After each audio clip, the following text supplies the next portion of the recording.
La mamá de la guardería se obsesionó con mi esposo y terminó entrando a nuestra casa. No sé muy bien por dónde empezar, solo sé que si hace un año alguien me hubiera dicho que una madre de la guardería de mi hijo iba a obsesionarse con mi esposo hasta el punto de mudarse junto a nosotros, habría pensado que era una exageración. Un mal chiste. Pero no lo fue. Mi nombre es Natalia, tengo 32 años, y estoy casada con Gabriel, que tiene 34. Llevamos 6 años juntos y tenemos un hijo de 3, Emilio, que es la luz de nuestra vida. Gabriel es ingeniero civil en una firma reconocida, y yo trabajo en el área administrativa de salud, con un horario que no deja mucho espacio para respirar. Aún así, procuramos estar presentes en la vida de Emilio, especialmente en los momentos que parecen pequeños, pero que al final son los que sostienen todo. Una de nuestras rutinas favoritas, por ejemplo, es llevar a Emilio juntos a la guardería. Puede parecer un detalle sin importancia, pero para nosotros significa empezar el día como familia. Esos 15 minutos de camino, las mochilas, el café en la mano, las risas pequeñas, incluso los berrinches, nos mantienen unidos en medio de una vida agitada. Encontrar ese apartamento fue una suerte. En esta ciudad, conseguir algo decente y a buen precio, cerca de una buena guardería, es como ganarse una pequeña lotería. Nos instalamos rápido y la vida se acomodó con ese ritmo que parece tranquilo, hasta que algo empieza a chirriar. La guardería es como cualquier otra. Pasillos pintados con dibujos infantiles, maestras amables, y padres entrando y saliendo con el tiempo contado. Nadie se detiene demasiado. Apenas un hola o un asentimiento de cabeza, y cada quien sigue con lo suyo. Por eso me llamó la atención Lorena desde el primer momento. Lorena tiene una hija llamada Brisa, en la misma clase que Emilio. No la noté de inmediato. Fue algo que empezó a colarse en los márgenes de mi atención hace unos 6 meses. Ella estaba ahí cada mañana, parada en silencio, observándome de una forma que no sabría explicar. No era abierta, ni violenta. Era más como una incomodidad que se te queda pegada a la piel sin que sepas por qué. Al principio creí que estaba exagerando, o que quizás la había saludado alguna vez y no me había contestado, y de ahí venía esa tensión. Incluso intenté sonreírle, saludarla con amabilidad un par de veces. Nunca funcionó. Sus respuestas eran frías, casi siempre silenciosas, como si yo no estuviera allí. Con el tiempo, dejé de intentarlo. Preferí centrarme en Emilio, en sus juegos, sus dibujos, sus cuentos sobre dinosaurios. Pero todo cambió una mañana de hace unos 2 meses, cuando Gabriel tuvo que dejarlo solo por primera vez. Yo tenía una reunión importante y no podía faltar. Esa noche, Gabriel llegó a casa con una historia que me dejó confundida. Me dijo que, mientras acomodaba la mochila de Emilio, Lorena se le había acercado de forma entusiasta. Y no solo le habló, le contó prácticamente su vida entera, su divorcio reciente, lo mucho que odiaba su trabajo, como su ex la había dejado por una compañera, e incluso detalles sobre dónde había estudiado. Todo eso en apenas 10 minutos. Gabriel, que es una persona educada por naturaleza, intentó ser cortés. Me dijo que le pareció raro que alguien tan callada conmigo fuera tan abierta con él. En un intento de aliviar la tensión, mencionó que yo también había asistido a la misma universidad que ella, incluso en años cercanos. Creyó que eso podría suavizar lo que fuera que había entre nosotras. Recuerdo que me reí en ese momento. Hice una broma diciendo que Lorena había tenido una cita express con mi esposo en el pasillo. Pensamos que tal vez era simplemente una mujer socialmente incómoda. Nada más. La semana siguiente, Gabriel viajó a otra ciudad por trabajo. Estaría fuera 10 días. Yo me hice cargo de todo lo relacionado con Emilio durante ese tiempo. Fue entonces cuando la presencia de Lorena se volvió casi asfixiante. No me hablaba. Nunca me miraba directamente. Pero siempre estaba ahí. En el pasillo, en la puerta, en el área de espera. Pegada, sin parecerlo. No se acercaba, pero se posicionaba a una distancia en la que podía oír todo lo que yo decía. Una vez, mientras hablaba con otra madre sobre una fiesta infantil que se acercaba, noté cómo Lorena inclinaba ligeramente la cabeza hacia nosotros, como si escuchara sin intención. Me generó un escalofrío. Empecé a sentirme vigilada. Se lo conté a Gabriel durante nuestras llamadas nocturnas. Le pareció raro, pero no le dio demasiada importancia. Pensó que tal vez solo estaba exagerando por el cansancio, por estar sola con Emilio tantos días. Yo misma quise creer eso. Pero cuando Gabriel regresó y volvimos a nuestra rutina familiar, la situación escaló de forma inesperada. 3 días después de su regreso, estábamos en la guardería como siempre. Yo ayudaba a Emilio a colgar su abrigo mientras Gabriel acomodaba su mochila en el cubículo. En eso, Lorena entró al aula y se dirigió directamente a Gabriel. Le agarró el brazo con confianza y le preguntó cómo le había ido en su viaje, si estaba contento de estar de vuelta. Gabriel, incómodo, me señaló y me presentó de inmediato. Ella es mi esposa, Natalia, le dijo. Lorena me miró por fin. Y dijo algo que no esperaba, que me recordaba de un evento de exalumnos meses atrás. Mentira. Nunca he asistido a uno. Fue una afirmación tan ridícula que me dejó sin palabras. Pero lo que más me desconcertó no fue la mentira, sino la forma en que me lo dijo, como si necesitara justificar su acercamiento a Gabriel. Como si intentara decir que yo no era una extraña, pero solo porque ella así lo decidía. Desde ese día, todo empeoró. Después de aquel encuentro en el aula, ya no pude seguir engañándome. Lo que pasaba con Lorena no era una simple incomodidad social. Había algo más detrás de su conducta, algo que empezaba a sentirse peligrosamente personal. Cada vez que Gabriel y yo dejábamos a Emilio juntos, ella aparecía. A veces justo al llegar, otras al salir. Siempre con una sonrisa para Gabriel, un entusiasmo artificial, como si no se diera cuenta, o peor aún, como si no le importara, que yo estaba al lado de él. Le decía hola solo a él, a veces hasta le tocaba el brazo o le hacía preguntas sobre su trabajo como si fuera fascinante. Y cuando Gabriel, cada vez más incómodo, respondía con monosílabos o se limitaba a un gesto de cabeza, ella fingía no notar el rechazo. Yo empecé a sentir que tenía que correr cada mañana. Apuraba a Emilio más de la cuenta solo para evitar cruzarnos con ella. Pero no servía de nada. Siempre estaba allí, como si supiera exactamente a qué hora llegaríamos. Gabriel fue el primero en decirlo en voz alta, esto ya no es normal. Él comenzó a evitarla también. Si la veía cerca, cambiaba de dirección o fingía estar ocupado con Emilio. Incluso dejaba que yo hablara con las maestras mientras él se quedaba en el auto. Y aún así, ella insistía. Una tarde, mientras charlaba con otra mamá sobre una fiesta de cumpleaños, mencioné nuestra dirección al pasar. Lorena estaba cerca, fingiendo ayudar a su hija Brisa con un proyecto, pero noté cómo su cabeza se inclinó sutilmente hacia nuestra conversación. Una vez más, ese escalofrío me recorrió la espalda. Pero no dije nada. Un mes después, lo confirmé. Estaba llevando a Emilio al parque, como hacíamos a veces después de la guardería. Íbamos caminando de la mano cuando la vi salir del edificio que está justo al lado del nuestro. Se detuvo al verme, como si no lo esperara. Nuestros ojos se cruzaron. Luego giró rápido y se alejó por la acera sin decir palabra. Esa noche, se lo conté a Gabriel. Su reacción fue inmediata. Puso el teléfono en altavoz y llamó a la oficina de arrendamiento, que administra a ambos edificios. Al principio, dudaron en darnos información, pero tras explicar que se trataba de una posible situación de seguridad, nos confirmaron que efectivamente, Lorena se había mudado allí hacía 3 semanas. No podía ser coincidencia. Desde entonces, empecé a verla en todas partes. En la cafetería de la esquina. En el supermercado. En la tienda de juguetes. A veces en el sendero donde yo solía correr. Siempre decía que acababa de descubrir el lugar. Siempre por casualidad. Pero yo ya no creía en casualidades. Una mañana, la situación alcanzó un nuevo límite. Gabriel estaba bajando con Emilio, cargando su lonchera, cuando desde la ventana del segundo piso la vi acercarse a él. Caminaba rápido, con una sonrisa exagerada. No pude escuchar lo que decía, pero lo que vi bastó. Gabriel se mantenía rígido, incómodo, con la mirada evasiva. Cuando bajé, todavía alcanzaba a oír su voz. Estaba proponiéndole una cita de juego con los niños para el fin de semana. Solo ellos. Sin mí. Gabriel fue claro. Le dijo que cualquier actividad relacionada con Emilio debía coordinarse conmigo. No discutió. No se enojó. Solo asintió con esa sonrisa tensa y se alejó. Esa noche, hablamos en serio. Ya no era solo una situación incómoda. Lorena había cruzado una línea. El hecho de que se hubiera mudado tan cerca de nosotros después de escuchar nuestra dirección, sus intentos constantes de acercarse a Gabriel ignorándome por completo, sus apariciones en lugares que frecuentábamos.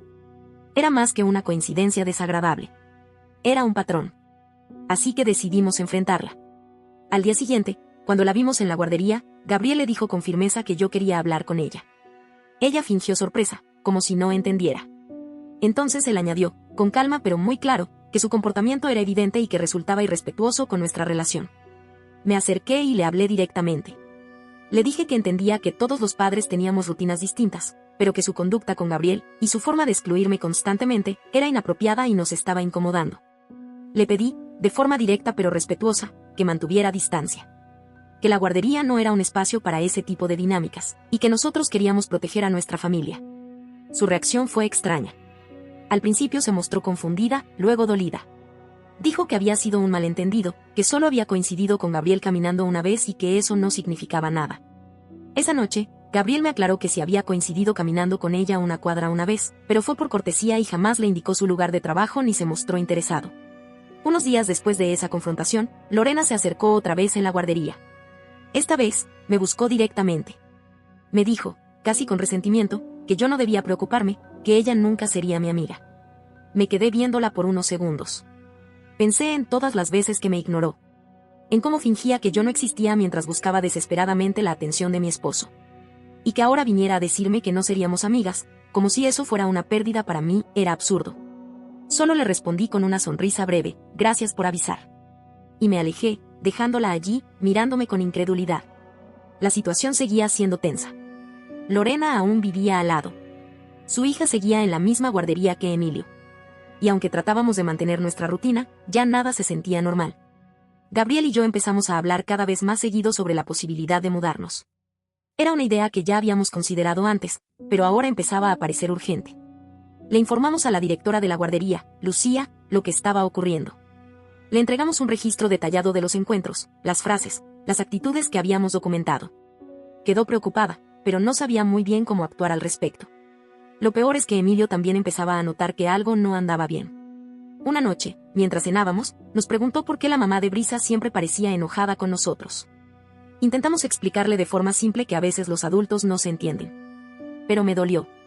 Me dolió que Emilio, con apenas 3 años, ya sintiera ese ambiente cargado que tanto tratábamos de evitar. La fiesta de Navidad de la guardería se acercaba, y yo solo podía pensar en que todo esto iba a escalar de nuevo. Y no me equivoqué. La fiesta de Navidad fue incluso más incómoda de lo que habíamos imaginado. Desde que entramos al salón decorado con luces, música infantil y mesas con dulces, supe que algo no iba bien. Lorena apareció con un vestido rojo ajustado que parecía sacado de una cita nocturna, no de un evento escolar. Todos notaron su atuendo. Pero lo más desconcertante no fue la ropa, sino su comportamiento. Se movía por el salón con una sonrisa estudiada, ubicándose con precisión en cada lugar al que Gabriel se acercaba. Si él iba por un jugo para Emilio, ahí estaba ella. Si hablaba con otro padre, de repente aparecía detrás con una excusa para unirse a la conversación. No me miraba. No me hablaba. Para ella, yo era aire. Gabriel no se despegó de mí en ningún momento. Hacía todo lo posible por mantenerse lejos de ella, hablaba conmigo en voz alta, me tomaba de la mano, incluso se agachó para atarle los zapatos a Emilio 2 veces solo para evitar cruzarse con ella. Pero ella seguía. Como una sombra. Lo que no esperábamos fue que otra persona se acercara. Un hombre de unos 40 años, con cara amable, se nos acercó durante la fiesta. Su nombre era Renato, padre de otro niño del grupo de Emilio. Nunca habíamos cruzado más que un saludo cordial con él, hasta esa noche. Disculpen. ¿Lorena los ha estado molestando?, preguntó en voz baja, como si necesitara confirmar algo que ya sospechaba. Gabriel y yo intercambiamos una mirada. ¿Por qué lo dices?, respondí yo. Renato suspiró. Nos contó que el año anterior, cuando su esposa estuvo hospitalizada por una operación, Lorena había empezado a actuar de manera similar con él. Al principio, era solo conversación. Luego fueron preguntas personales. Después, propuestas para salir como padres solteros. Cuando su esposa volvió a estar presente, el comportamiento de Lorena cambió abruptamente. La ignoraba por completo, como si fuera invisible, e incluso se mudaba de grupo durante los eventos escolares si ella estaba cerca. Él pensó que se trataba de un episodio aislado, pero al ver lo que hacía ahora con Gabriel, entendió que no lo era. Nos presentó a 2 parejas más que habían tenido experiencias parecidas. Una madre nos contó que Lorena había aparecido en el lugar de trabajo de su esposo, después de escucharlo mencionarlo en una conversación casual. Todo bajo la excusa de haber pasado por ahí. Esa noche, mientras nos despedíamos, Gabriel encontró algo en su bolsillo. Una nota. Pequeña, doblada con cuidado. La abrió al llegar a casa. Decía, la vida es corta. Aprovecha lo que podría ser. Ella no tiene por qué saberlo. Iba firmada con el número de teléfono de Lorena. Gabriel me la entregó sin decir una palabra. Su cara hablaba por él, incredulidad, rabia, impotencia. Al día siguiente, fuimos directamente a la comisaría. Presentamos un informe policial. Mostramos la nota, los correos que Lorena había enviado días atrás a su correo laboral, solicitando ayuda para unos proyectos personales, incluyendo fotos de su departamento y un registro de encuentros sospechosos.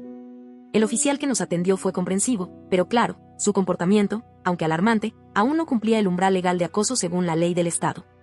Nos aconsejó documentar todo y, si volvía a ocurrir algo que representara una amenaza o invasión clara, podríamos solicitar una orden de restricción. No tardó mucho. Una tarde, Gabriel fue a recoger a Emilio solo. Yo me había quedado en la oficina por una reunión de última hora. Lo esperé como siempre, pero el reloj siguió avanzando y él no llegaba. Le mandé un mensaje. Enseguida me llamó. Estaba alterado. Lorena nos siguió desde la guardería, me dijo. Primero caminaba a unos metros detrás, luego apareció con su auto, bajó la ventana y le ofreció a Gabriel llevarlos a casa porque parecía que iba a llover. Gabriel rechazó firmemente la oferta. Tomó un desvío hacia una cafetería concurrida para asegurarse de que ella se alejara. Eso fue suficiente. Volvimos a la comisaría con todos los registros, y esta vez sí logramos solicitar una orden de restricción temporal. Fue aprobada. Lorena debía mantenerse a más de 30 metros de nosotros, de nuestra vivienda y del lugar de trabajo de Gabriel. También se especificaba que debía evitar el contacto directo durante los horarios de ingreso y salida de la guardería. Cuando se le entregó la orden, según nos contó el oficial, se alteró. Dijo que estábamos arruinando su vida. Que Gabriel la había buscado, que había señales. Gabriel, por supuesto, lo negó todo con firmeza. Al día siguiente, la directora de la guardería nos llamó. Lorena había contactado a la escuela, diciendo que nosotros la estábamos acosando. Pero Lucía, que ya conocía la situación, le dejó claro que la institución no solo apoyaba nuestra decisión, sino que también tomaría medidas para hacer cumplir la orden en sus instalaciones. En las semanas siguientes, Lorena pareció desaparecer del mapa. Su madre comenzó a llevar a Brisa a la guardería, y dejamos de verla por el vecindario. Fue un alivio. Por fin podíamos respirar. Empezamos a buscar una nueva casa. Queríamos salir de allí antes del próximo año escolar. No era solo por seguridad. Era por salud mental. Por descanso. Por nuestra paz. Pero lo peor todavía no había pasado. Una noche de enero, Gabriel llegó a casa con el rostro descompuesto. Me mostró su celular. Era una publicación en redes sociales de Lorena. No nos mencionaba por nombre, pero describía a un ingeniero civil casado, amable y encantador, que había conectado con ella profundamente hasta que su esposa celosa intervino. Hablaba de momentos compartidos, de una relación malinterpretada y de cómo sufre cuando la verdad se censura. Gabriel no sabía si reír o llorar. Yo sentí que me ardía la sangre. La publicación no violaba la orden de restricción porque no era contacto directo. Pero claramente era una provocación. Tomamos capturas de pantalla, informamos a nuestro abogado y, como nos aconsejó, no respondimos públicamente. Una semana después, recibí una solicitud de amistad de un perfil desconocido. Revisé por precaución y descubrí que era Mauricio, el ex esposo de Lorena. Le mostré el perfil a Gabriel. Tras hablarlo con nuestro abogado, aceptamos la solicitud, más por protección que por curiosidad. Mauricio nos envió un mensaje casi inmediato. Quería hablar. Dijo que podía ayudarnos a entender lo que estaba pasando.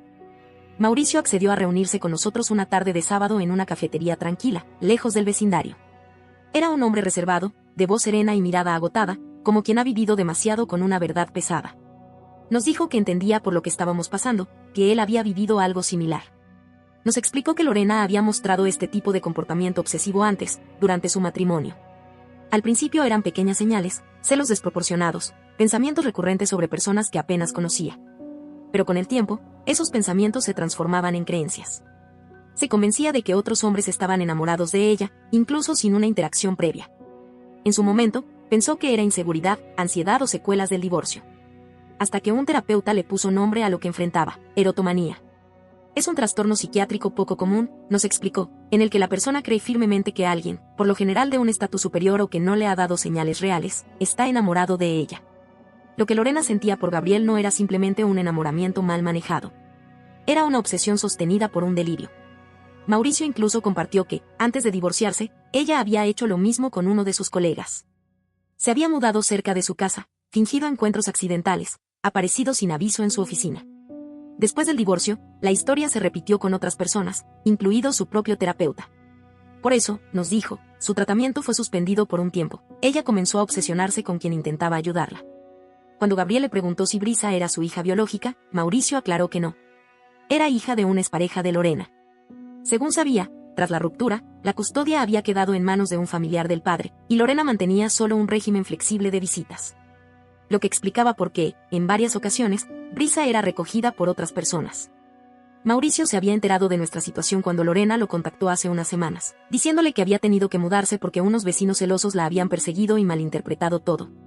Algo en su relato le sonó familiar. Investigó. Dio con el nombre de la guardería, el patrón se repitió. Y entonces decidió escribirnos. Con su declaración y la del terapeuta, que también accedió a testificar, volvimos a la corte para solicitar que la orden de restricción se volviera permanente. El juez, tras revisar todo el historial, aceptó no solo mantener la distancia obligatoria, sino también imponer restricciones en redes sociales y contactos indirectos. Durante ese proceso, nos concentramos en vender el apartamento. Finalmente, Una pareja joven mostró interés serio, y nuestra agente comenzó con las visitas guiadas. Pero entonces, algo nos hizo retroceder en seco. Un día, cuando llegamos con Emilio a casa, notamos que una foto enmarcada, una de Gabriel con Emilio en el jardín, ya no estaba en la mesa de entrada. Nada más faltaba, no había señal de forzamiento, pero sí pequeños cambios, un florero corrido, un cojín fuera de lugar. Como si alguien hubiera estado allí, tocado nuestras cosas, y salido sin más. Llamamos a la policía de inmediato. Se intensificaron las patrullas y se revisaron las cámaras del edificio. 3 días después, en plena madrugada, un vigilante alertó que una mujer había sido detenida intentando entrar por la puerta trasera. Era Lorena. Llevaba una sudadera y una mochila. Dentro de la mochila estaba la foto desaparecida. No dijo nada al momento de su arresto.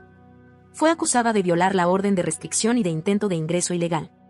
Pasó 2 noches detenida, hasta que un juez ordenó su libertad condicional bajo una serie de condiciones: brazalete electrónico, monitoreo constante y tratamiento psiquiátrico obligatorio. Su abogado alegó que Lorena estaba atravesando una crisis de salud mental y necesitaba ayuda más que castigo. Nosotros no discutimos eso. Lo que queríamos era estar seguros. Que Emilio pudiera dormir tranquilo. Que Gabriel pudiera ir a trabajar sin mirar sobre su hombro. Que yo pudiera salir a correr sin revisar cada sombra detrás de mí. Nos mudamos semanas después. La nueva casa está en una comunidad cerrada, lejos de todo lo que vivimos. Emilio fue inscrito en una nueva guardería, una donde no compartimos ningún tipo de información personal con otros padres. Solo lo esencial. Acordamos con nuestro abogado no continuar con demandas civiles si se cumplían ciertos términos. La defensa de Lorena ofreció un acuerdo: ella se mudaría a otro estado, viviría con su hermana Patricia, y se comprometería a someterse a tratamiento psiquiátrico intensivo, sin contacto alguno con nosotros. Aceptamos. Queríamos cerrar ese capítulo. No porque lo olvidáramos, sino porque no podíamos vivir para siempre desde el miedo. Durante los siguientes meses, el abogado de Lorena envió reportes mensuales informando su progreso. Según esos informes, estaba respondiendo bien a la medicación y al tratamiento. Incluso su hermana confirmó que su conducta se había estabilizado. Hasta que todo volvió a romperse. Patricia nos escribió directamente. Lorena había abandonado el tratamiento. Había escapado. Y, según algunos indicios, había regresado a nuestra ciudad. No sabíamos cómo, pero sospechábamos sus motivos.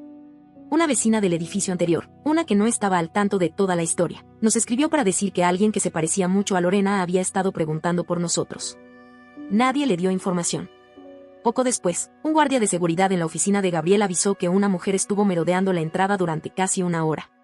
Nunca intentó entrar, pero no hacía falta. Volvimos a activar nuestras alertas. Nuestro abogado movió todo con rapidez. Iniciamos una acción penal inmediata por violación del acuerdo legal. Esta vez no bastaban medidas temporales. En cuestión de semanas, se realizaron audiencias. Los reportes médicos, los antecedentes y las violaciones del pacto fueron más que suficientes para que un juez dictaminara su internamiento en una institución psiquiátrica especializada. No como castigo, sino como medida protectora, para ella, para nosotros, para cualquiera que pudiera ser su próximo objetivo. La orden fue clara: tratamiento intensivo, sin opción a liberación anticipada sin autorización judicial. Y aun si se le diera salida algún día, cualquier contacto con nuestra familia representaría una violación penal inmediata. Finalmente, sentimos algo parecido al alivio. No era felicidad. No era triunfo. Era simplemente la sensación de que podíamos respirar sin miedo. Emilio ya no pregunta por Brisa. Apenas recuerda la guardería anterior. Se adaptó rápido a la nueva rutina, y aunque todavía somos más reservados que antes, tratamos de vivir sin ese peso constante en el pecho. Gabriel volvió a concentrarse en su trabajo. La firma fue comprensiva. Incluso le permitieron trabajar desde casa durante semanas mientras mudábamos todo. Yo también he aprendido a mirar diferente. A no ignorar mis intuiciones. A confiar en el malestar que a veces no se puede explicar, pero que el cuerpo registra antes que la mente. Nuestro nuevo hogar es eso, nuevo. Limpio de recuerdos oscuros, lleno de intentos por volver a vivir en paz. Pero la experiencia nos cambió. Ahora sabemos lo que significa tener que defender tu estabilidad de algo que no pediste y no buscaste. Y, lo más importante, entendemos que la salud mental no es excusa, pero sí explicación. Y que uno puede tener compasión, sin sacrificar su seguridad. Pensé que ya habíamos llegado al final. Que después del fallo judicial, del internamiento de Lorena y de todo lo vivido, podríamos pasar página. Pero no fue así. 2 meses después del ingreso de Lorena a la institución psiquiátrica, recibimos una notificación. Su abogado había presentado una solicitud para renegociar el acuerdo legal. Afirmaba que Lorena estaba dispuesta a cooperar plenamente con el tratamiento, pero que prefería hacerlo en otro centro, más cercano a su hermana. Decía que su voluntad había cambiado, que ahora quería sanar. La verdad es que no sabíamos qué pensar. El temor seguía allí. El recuerdo de su mirada fija sobre Gabriel, sus movimientos calculados, sus mentiras, sus intentos por insertarse en nuestra vida como si tuviera derecho, todo eso no desaparece con una sola promesa. A través de nuestros abogados, dejamos claro que no habría renegociación sin garantías. Queríamos condiciones estrictas, seguimientos documentados, y un compromiso firmado de cero contacto, sin importar las circunstancias. Finalmente, se llegó a un nuevo acuerdo. Lorena sería trasladada, pero quedaría bajo vigilancia continua. Su hermana Patricia aceptó asumir la responsabilidad legal en caso de alguna omisión.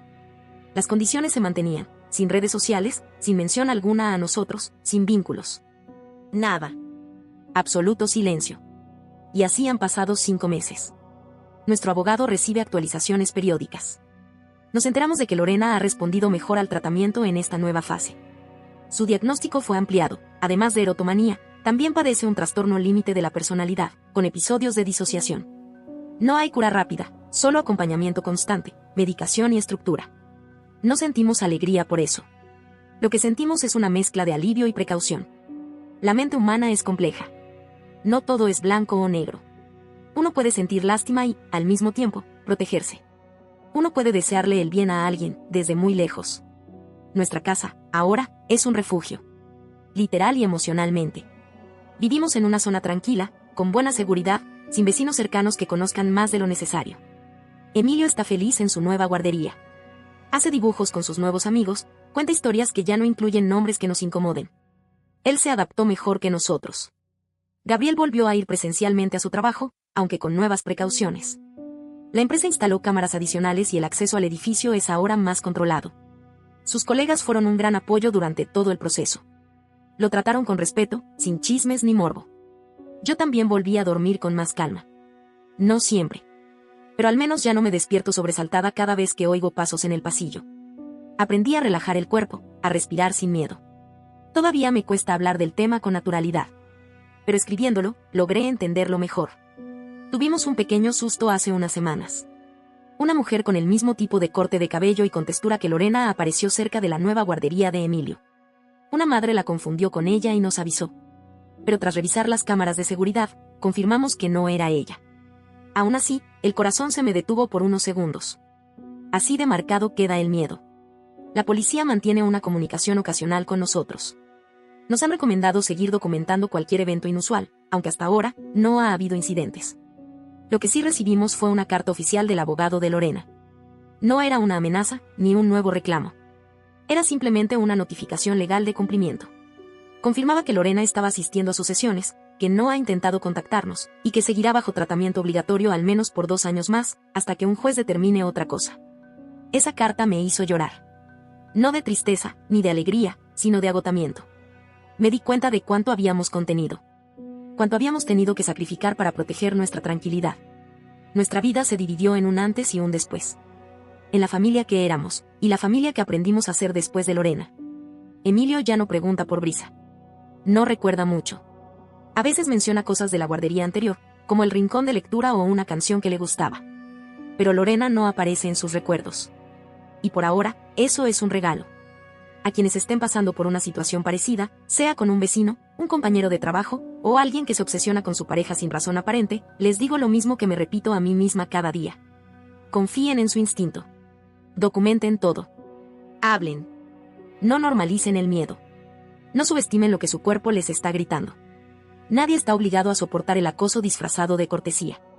Nadie tiene que sentirse culpable por poner límites, por proteger su paz, por defender su espacio. Nosotros tuvimos recursos que muchas personas no tienen: apoyo legal, estabilidad económica, una red de contención. Lo sabemos. Lo valoramos. Y por eso, nos hemos comprometido a ayudar a otros, si alguna vez lo necesitan. Porque el acoso no siempre llega como una amenaza ruidosa. A veces llega como una sonrisa repetida. Como un hola dirigido solo a una persona. Como un no es para tanto. Y cuando te das cuenta, ya estás viviendo con la puerta cerrada, la llave doble, y el corazón a medio respirar. Hoy podemos decir que estamos mejor. No perfectamente bien, pero mucho mejor. No sabemos qué pasará en el futuro, pero lo que sí sabemos es que estamos listos para protegernos. Para hablar. Para actuar. Y si Lorena, o cualquier otra persona, Vuelve a cruzar una línea con nosotros, no dudaremos. Mientras tanto, seguimos adelante. Construyendo rutinas. Leyendo cuentos con Emilio. Caminando por la calle sin mirar cada sombra. Viviendo. Y con eso, basta. No olvides dejar tu opinión en los comentarios, dejar tu like y compartir este video.